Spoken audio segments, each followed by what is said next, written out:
한국 전쟁이 끝나도 남북이 겪는 비극은 끝나지 않고 있습니다. 그 당시에 남에서 북으로 또 북에서 남으로 남북 모두 강제 납치가 벌어지곤 했습니다. 있다고는 하는데 얼마나 되는지 아직까지도 규모조차 파악되지 않는 현실입니다. 66년 전입니다. 한국 전쟁이 끝난 지 3년이 지났을 때 동생 4명과 함께 살던 19살의 김주삼 씨도 강제 납치의 피해자였습니다. 북한 황해도 용현군에서 북파 공작원들에게 납치가 됐고요. 목선을 타고 백령도로 가서 거쳐서 서울로 왔습니다. 공군 25 첩보대 서해 5도를 통해서 공작원을 북한으로 침투시키는 임무를 맡았던 곳입니다. 여기서 1년간의 긴 조사가 끝난 뒤에도 부대에서 3년을 노역해야 했고요. 부대를 떠난 뒤에도 평생 간첩이라는 의심 속에 살아왔습니다. 새파랗게 어린 동생들을 놔두고 납치됐던 19살의 청년은 이렇게 백발이 성성한 85세 노인이 되어서야 납치 사실을 인정받았고요. 국가를 상대로 피해 보상을 요구할 계획입니다. 황윤태 기자입니다. 동생들하고 자고 있는데 여기 국방군이 총 들고 들어와서 내 동생들은 어리니까 관두고 나만 이제 크니까 나만 데리고 왔지. 총 들고 들어왔어요. 부대 공작원들은 김 씨에게 황해도 주변의 큰 다리를 포함한 지형 정보와 인민군 부대 위치 등을 집요하게 캐물었습니다. 북쪽에다 대고서 설명을 붙잡고서 소리 안 내고 우는 거예요. 그걸 내가 여러 번 봤어요.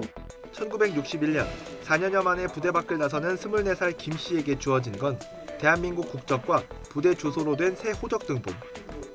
낯선 곳에서 새 삶을 시작해야 했지만 북한에서 왔다는 이유로 간첩으로 의심받았고 평생 족쇄와 다름없는 감시가 이어졌습니다.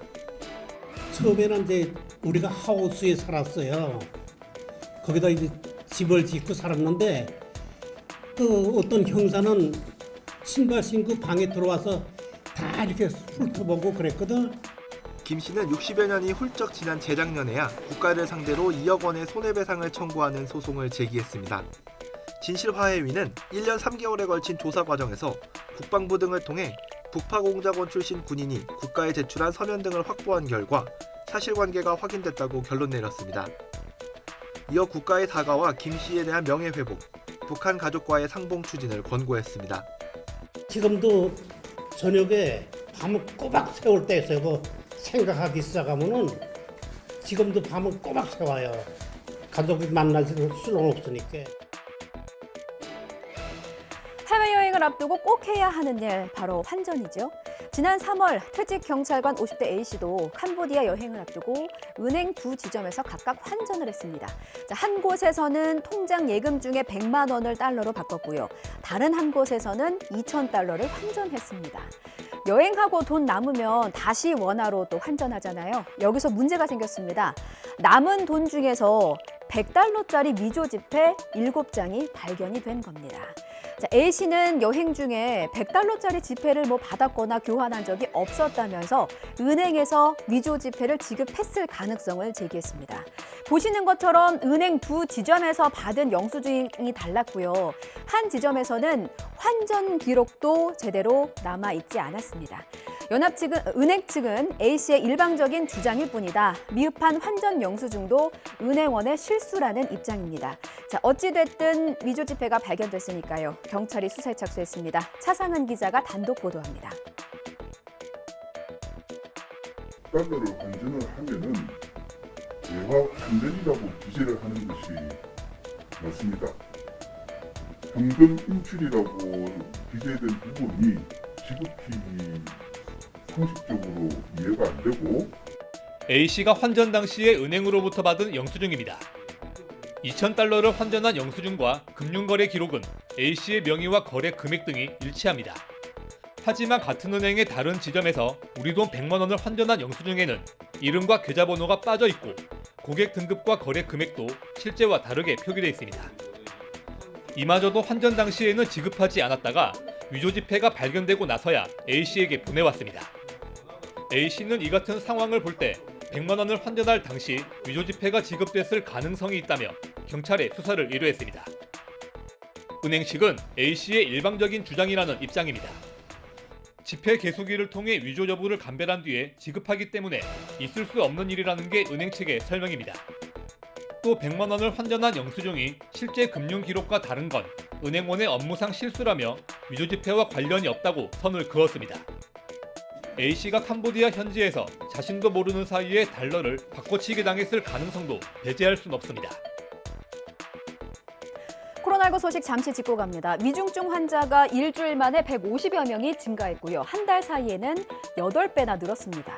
자, 무엇보다 연령대도 걱정입니다. 위중증 환자의 절반은 80세 이상, 또 60, 70대까지 다 합하면 87%나 됩니다. 고령의 어르신들이 병상에 있는 경우가 점점 늘고 있습니다. 자, 이렇게 당분간은 위중증 환자도 더 늘 것으로 전망됩니다. 이번 주가 정점일 것이다 라는 예측이 있었는데요. 휴가철 변수도 있고 해서 수정이 될지도 모르겠습니다. 이런 내용들을 다 반영해서 새로운 유행 정점 예측치를 정부가 오늘 발표한다고 합니다. 김평정 기자입니다. 위중증 환자 증감은 신규 환자 추세와 1, 2주 차이를 두고 뒤따라 움직입니다. 이달 들어 신규 환자가 10만 명 이상 발생한 날이 많았기 때문에 앞으로도 당분간 위중증 환자 수도 계속 증가할 가능성이 큽니다. 전문가들은 광복절 연휴와 초중 고등학교의 개학이 유행에 영향을 줄 것으로 보고 있습니다. 연휴 뒤 진단검사 규모가 다시 커지면 신규 환자 증가 폭도 확대될 가능성이 있습니다. 휴가철 전에는 주로 수도권 내에서 빠른 증가가 있었다면 7월 말 8월 이후로는 이제 비수도권에서 또 빠른 증가세가 보이고 있고, 또 이것이 끝나면은 다시 수도권에서 재증가가 될 수 있는 그런 요인들이 있기 때문에 국민 제한 1호 대형마트 의무 휴업 폐지 방안이 흐지부지로 귀결이 되고 있습니다. 자, 지난달 국정 운영에 반영할 제안 3개를 뽑겠다면서 정부가 온라인 찬반 투표를 진행했었어요. 1호 안건은 단연 마트 의무 휴업 폐지였습니다. 자, 그런데 대통령실은 이 중복 투표가 많았다는 이유로 안건 선정을 포기했습니다. 사실 이건 표면적인 이유였던 것 같습니다. 이 안건이 등장한 이후에 크고 작은 반발과 논란이 끊이지 않았거든요. 마트와 소상공인 소비자 이해관계가 다 얽히고 설켜 있는데 정부는 갈등에 불씨만 지핀 채 이해 당사자의 의견을 수렴해서 상생 방안을 마련하겠다는 방침만 세웠습니다. 언제까지 결론을 내겠다 이런 계획은 따로 없습니다. 윤혜리 기자의 보도 보시겠습니다.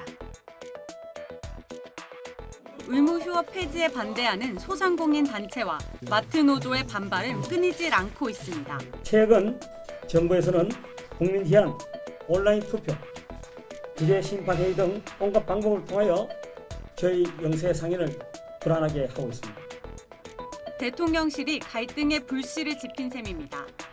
공은 국무조정실이 주관하는 규제 심판회의로 넘어갔습니다. 찬성하는 측, 반대하는 측 의견을 충분히 듣고 국민들 의견도 충분히 듣고 심판부 회의를 양측이 합의점을 찾을 때까지 계속 운영을 하겠습니다. 대형마트 측은 의무 휴업 폐지 또는 의무 휴업일이나 영업 제한 시간에 온라인 배송을 허용하는 수준의 규제 완화를 요구하고 있습니다. 정작 논의 주체에 소비자들은 빠져 있어서 여론 군불만 떼는 투표 방식에 불만을 제기하는 목소리도 나옵니다. 제안을 하신 거잖아요. 국민의 의견을 물어봤으면 거기에 대한 거는 끝까지 책임을 지시고 답변을 해주셔야 되는 게 맞지 않을까.